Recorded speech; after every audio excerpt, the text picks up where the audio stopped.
ನಮಸ್ಕಾರ, ನ್ಯೂಸ್ 26ಗೆ ಸ್ವಾಗತ.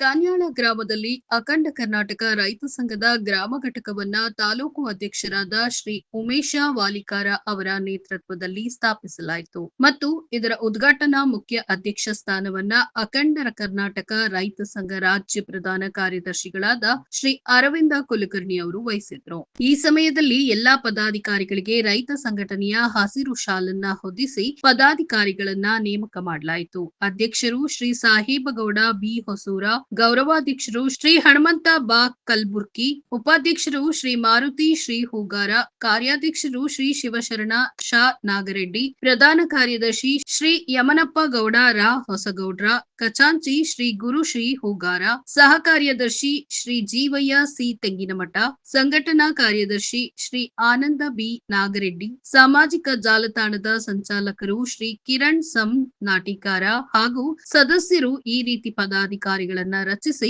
ಅಖಂಡ ಕರ್ನಾಟಕ ರೈತ ಸಂಘವನ್ನ ಉದ್ಘಾಟಿಸಿದ್ರು ಮತ್ತು ನೂತನವಾಗಿ ತಾಲೂಕು ಅಧ್ಯಕ್ಷರಾಗಿ ಆಯ್ಕೆಯಾದಂತಹ ಶ್ರೀ ಉಮೇಶ್ ವಾಲಿಕಾರ ಅವರಿಗೆ ಸನ್ಮಾನ ಮಾಡಲಾಯಿತು. ಈ ಉದ್ಘಾಟನೆಯ ಸಮಾರಂಭದಲ್ಲಿ ಅಖಂಡ ಕರ್ನಾಟಕ ರೈತ ಸಂಘದ ರಾಜ್ಯ ಪ್ರಧಾನ ಕಾರ್ಯದರ್ಶಿ ಶ್ರೀ ಅರವಿಂದ ಕುಲಕರ್ಣಿ, ಬಸವನ ಬಾಗೇವಾಡಿ ತಾಲೂಕು ಅಧ್ಯಕ್ಷರು ಶ್ರೀ ಉಮೇಶ ವಾಲಿಕಾರ, ಶ್ರೀ ಹನುಮಂತರಾಯ ಗುಣ್ಕಿ, ಶ್ರೀ ವಿಠ್ಠಲ್ ಬಿರಾದರ, ಶ್ರೀ ಬಾಲನಗೌಡ ಪಡೆಕನೂರ, ಶ್ರೀ ಮಲ್ಲನಗೌಡ, ಶ್ರೀ ಸಂಗಪ್ಪ ಬಳಗಾರ, ಶ್ರೀ ಬಸನಗೌಡ ಪಾಟೀಲ್, ಶ್ರೀ ಶಿವಶರಣ ನಾಗರೆಡ್ಡಿ, ಶ್ರೀ ಶರಣು ನಾಟಿಕಾರ, ರಾಜು ವಡವಡಗಿ, ಶ್ರವಣ ವಾಲಿಕಾರ ಮತ್ತು ಅಖಂಡ ಕರ್ನಾಟಕ ರೈತ ಸಂಘಕ್ಕೆ ನೂತನವಾಗಿ ಸದಸ್ಯರಾಗಿ ಆಯ್ಕೆಯಾದಂತಹ ಸಮಸ್ತ ಊರಿನ ರೈತ ಬಾಂಧವರು ಮತ್ತು ಯುವಕರು ಪಾಲ್ಗೊಂಡಿದ್ರು ಮತ್ತು ಶ್ರೀ ಅರವಿಂದ ಕುಲಕರ್ಣಿ ಮತ್ತು ಶ್ರೀ ಉಮೇಶ್ ವಾಲಿಕಾರ ಅವರು ಸೇರಿ ರೈತರ ಕುರಿತು, ರೈತರಿಗೆ ಆಗುವ ಅನ್ಯಾಯ, ದೌರ್ಜನ್ಯಗಳ, ನೀರಾವರಿ ಕಾಲುವೆಗಳ ಕುರಿತು ಇನ್ನು ಹಲವು ಸಮಸ್ಯೆಗಳ ಕುರಿತು ಈ ಉದ್ಘಾಟನಾ ಸಮಾರಂಭದಲ್ಲಿ ಮಾತನಾಡಿದ್ರು.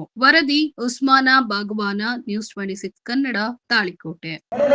ಕೆಲಸವನ್ನ ಮಾಡ್ತೇವೆ. ಯಾಕಂದ್ರೆ ಇವತ್ತಿನ ದಿನ ನಮ್ಮ ಊರಿನಲ್ಲಿ ಹಲವಾರು ರೈತರಿಗೆ ಕೃಷಿ ಹೊಂಡಗಳನ್ನ ಮತ್ತು ಭೂಮಿ ನಿರ್ಮಾಣಗಳನ್ನ ಕೃಷಿ ಇಲಾಖೆಯಲ್ಲಿ ಮತ್ತು ಪಂಚಾಯತಿಯಲ್ಲಿ ಹಾಕಿಸಿ ಇವತ್ತಿನ ದಿನ ರೈತರಿಗೆ ಮೋಸ ಮಾಡಿ, ರೈತರ ಕಣ್ಣಿಗೆ ಮಣ್ಣೆರಚಿ, ಗ್ರಾಮ ಪಂಚಾಯತಿಯಲ್ಲಿ ಮೋಸ ಮಾಡಿ ಇವತ್ತಿನ ದಿನ ಮೆಂಬರ್ಗಳು ಹಲವಾರು, ಎಲ್ಲರೂ ಅಲ್ಲ, ಕೆಲವೊಬ್ಬರು ಮೆಂಬರ್ಗಳು ಏನ್ ಮಾಡ್ಯಾರ ಅಂದ್ರ ರೈತರಿಗೆ ಮಣ್ಣೆರಚಿ ಅವರ ರೈತರಿಗೆ ಬರುವಂತ ಹಣವನ್ನ ತಾವು ಎಷ್ಟು ಒಂದು ಕೃಷಿ ಹೊಂಡ ಮಾಡ್ಬೇಕಾದ್ರೆ ಬರೀ 4,000 ಖರ್ಚಾಗೈತಿ. ಮತ್ತು ಇನ್ನೊಂದು ಉದ್ಯೋಗ ಖಾತ್ರಿ ಅವರಿಗೆ ಪಾಪ ಅವ್ರಿಗೆ 200 ಬಿಟ್ರೆ ಅವ್ರಿಗೆ ಒಂದು 10 ಕಾಯಿಲೆ ಹೊಡೆದ್ರೆ 8,000 ಖರ್ಚಾಗೈತಿ. ಒಂದು ಕೃಷಿ ಹೊಂಡಕ್ಕೆ 50,000 ಬಂದಿತ್ತು. ಈ ಕೆಲವೇ ದಿನಮಾನದ ಹಿಂದುಗಡೆ ಅವತ್ತಿನ ದಿನ ರೈತರಿಗೆ ಬಹಳ ಮೋಸ ಮಾಡ್ಯಾರ. ತಾವು ಏನ್ ಮಾಡ್ಯಾರ ಅಂದ್ರ ರೈತರು ಹೊಲ್ದಾಗ 4 ತಾಸು ಕೆಲಸ ಮಾಡಿಸಿ ಇವತ್ತಿನ ದಿನ ರೈತರಿಗೆ ಮೋಸ ಮಾಡಿ 40,000 ನುಂಗಿ ನೀರು ಕುಡ್ದಾರ. ಎಲ್ಲ ಮೆಂಬರ್ಗಳಿಗೆ ಹೇಳ್ತಾಯಿಲ್ಲ ನಾನು, ಕೆಲವೊಬ್ರು ಮೆಂಬರ್ಗಳು ಮಾಡ್ಯಾರ. ಮುಂದಿನ ತೀರ್ಮಾನದಲ್ಲಿ ಎಲ್ಲ ಬೇಡಿಗೆತ್ತೇವೆ, ನಿಮ್ಮ ಸಪೋರ್ಟ್ ಇರಬೇಕು ನಮಗ.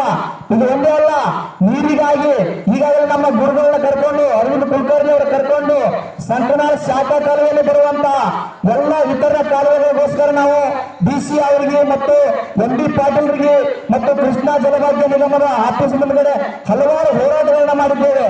ಈ ಮಾಡಿದಗೋಸ್ಕರವಾಗಿ ನಮ್ಮ ಹಳ್ಳಿಗಳಿಗೆ ಕೆಲವೇ ದಿನಗಳಲ್ಲಿ ಕಾಮಗಾರಿ ಶುರುವಾಗಲಿದೆ. ದಯವಿಟ್ಟು ಇನ್ನು ಮುಂದ ಈ ಕಾಮಗಾರಿ ಇಷ್ಟು ದಿನ ನೆನಗುದಿಗೆ ಬಿದ್ದಿತ್ತು. ಯಾಕೆ ನೆನಗುದಿಗೆ ಬಿದ್ದಿತ್ತಂದ್ರೆ ನಮ್ಮ ದೇವರಿಪ್ಪಿಗೆ ಮತಕ್ಷೇತ್ರದಲ್ಲಾಗಲಿ, ನಮ್ಮ ಜಿಲ್ಲೆಯಲ್ಲಾಗಲಿ ಇಬ್ಬರು ಉಸ್ತುವಾರಿ ಸಚಿವರಿದ್ರು ಕೂಡ ನಮ್ಮ ಗ್ರಾಮಗಳಲ್ಲಿ ಮೋಸ ಆಗ್ತಿತ್ತು ಹಳ್ಳಿ ರೈತರಿಗೆ. ಇವತ್ತಿನ ದಿನ ನಮ್ಮ ಕುಲಕರ್ಣಿ ಅವರ ನೇತೃತ್ವದಲ್ಲಿ ನಾವು ಎಲ್ಲ ನಮ್ಮ ಊರಿನ ಯುವಕರು, ರೈತರು ಎಲ್ಲರೂ ಸೇರ್ಕೊಂಡು ಹಲವಾರು ಹೋರಾಟಗಳನ್ನ ಮಾಡಿದ್ದೇವೆ. ಕೆಲವೇ ದಿನಗಳ ಹಿಂದುಗಡೆ ಹಲವಾರು ಹೋರಾಟಗಳನ್ನ ಮಾಡಿದ್ದೇವೆ. ಈ ಹೋರಾಟಕ್ಕೆ ನಮಗ ಕೆಲವೇ ದಿನಗಳಲ್ಲಿ ನ್ಯಾಯ ಸಿಗಲಿದೆ. ಇನ್ನು ಮುಂದೆ ಆಗಲಿ ಯಾವುದೇ ರೀತಿಯಲ್ಲಿ ಆಗಲಿ ರೈತರಿಗೆ ಮೋಸ ಆಗಲು ನಾವು ಬಿಡುವುದಿಲ್ಲ. ಯಾಕಂದ್ರ ನಮ್ಮ ರೈತರು ನಮ್ಮ ಜೀವಾಳುಗಳು. ನಾನು ಒಬ್ಬ ರೈತರ ಮಗ, ನನಗೆ ಈಗಾಗಲೇ ಗೊತ್ತಾಗಿದೆ ಎಲ್ಲೆಲ್ಲಿ ರೈತರಿಗೆ ಮೋಸ ಆಕೈತಿ, ಎಲ್ಲೆಲ್ಲಿ ರೈತರಿಗೆ ಅನ್ಯಾಯ ಆಕೈತಿ, ಎಲ್ಲ ನಾವು ಅರ್ಥಕೊಂಡೇವೆ. ಇನ್ನು ಮುಂದೆ ರೈತರಿಗೆ ನಾವು ಮೋಸ ಆಗಕ್ಕ ಬಿಡಲ್ಲ. ಬಂಧುಗಳೇ, ದಯವಿಟ್ಟು ನಮ್ಮನ್ನ ನಂಬ್ರಿ. ನೀವು ನಿಮಗೆ ದುಡಿತಕ್ಕಂತ ವರ್ಗಕ್ಕೆ ಅನ್ನದಾತರಿಗೆ ಯಾಕೆ ಸಾಲ ಕಟ್ಟಿಸ್ತೀವಿ? ಇದನ್ನ ಬಹಳ ನಾವು ಗಂಭೀರವಾಗಿ ಚಿಂತನೆ ಮಾಡ್ತಕ್ಕಂಥ ವಿಚಾರ. ಇದೇ ವಿಷಯಕ್ಕೆ ರೈತ ಸಂಘ ಹುಟ್ಟಿಕೊಂಡಿರೋದು ಈ ದೇಶದಲ್ಲಿ 1980ರಲ್ಲಿ ನಮ್ಮ ಹಿರಿಯರಿಗೆ ಗೊತ್ತು.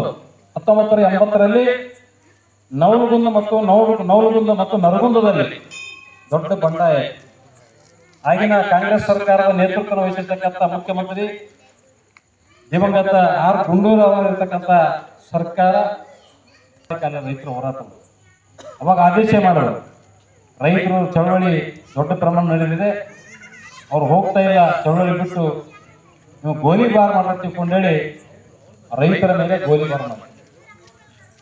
ಆ ಸಂದರ್ಭದಲ್ಲಿ ಯಾವ ರೈತ ಸಂಘಟನೆ ಇರಲಿಲ್ಲ. ಸುಮಾರು 3-4 ಜನ ರೈತರು ಹುತಾತ್ಮರಾದರು. ಇದಾಗಿತ್ತು ಈ ದಿನದ ವಿಶೇಷ. ಇನ್ನಷ್ಟು ಸುದ್ದಿಗಾಗಿ ನೋಡ್ತಾ ಇರಿ News 26 ಕನ್ನಡ. ನಾವು ನಿಮ್ಮೊಂದಿಗೆ.